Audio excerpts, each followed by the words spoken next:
भूतिया गांव का रहस्य। क्या आपने कभी ऐसे गांव के बारे में सुना है जहां जो भी गया वापस कभी नहीं आया? ये कहानी भारत के एक छोटे से गांव की है जिसका नाम था कालापुर।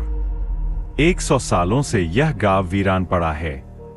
कहते हैं जो भी यहां रात में जाता है रहस्यमयी तरीके से गायब हो जाता है।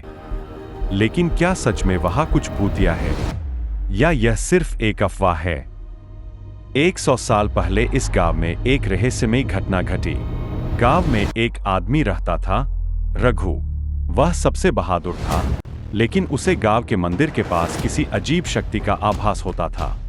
गांव वालों का मानना था कि वह जगह शापित थी, लेकिन रघु को यकीन नहीं था। एक रात उसने तय किया कि वह मंदिर में जाकर सच का पता लगाएगा। लेकिन उस रात उसने कुछ ऐसा देखा जिसे देखने के बाद वह कभी वापस नहीं लौटा। रघु मंदिर की ओर बढ़ा, लेकिन जैसे ही उसने दरवाजा खोला उसे अंदर से किसी के फुसफुसाने की आवाज आई। वह अंदर गया, लेकिन अंदर कोई नहीं था। सिर्फ एक पुरानी धूल से भरी हुई किताब पड़ी थी। जैसे ही उसने किताब उठाई, एक जोरदार चीख उसके कानों में गूंजने लगी। उसने पीछे मुड़कर देखा और अचानक 2 सेकंड के लिए स्क्रीन ब्लैक हो जाए और सिर्फ दिल की धड़कन की आवाज आए। रघु को अपनी गर्दन पर किसी के हाथों का एहसास हुआ, लेकिन वहां कोई नहीं था। रघु डर के मारे भागने लगा, लेकिन अंधेरे में उसका पैर किसी चीज पर पड़ा। यह एक कंकाल था। वह समझ चुका था कि यहां कुछ भयानक रहस्य छुपा है।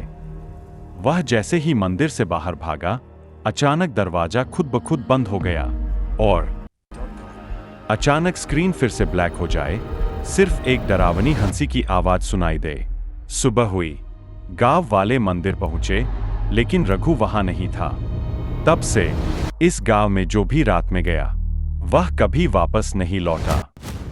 आज भी अगर आप रात में वहां जाएं, तो आपको वो चीखें सुनाई देंगी। लेकिन यह मत भूलिए, आप भी वापस नहीं आ पाएंगे। क्या आप इस गांव के बारे में कुछ जानते हैं? कमेंट में बताइए। ऐसी और कहानियों के लिए चैनल को लाइक और सब्सक्राइब जरूर करें।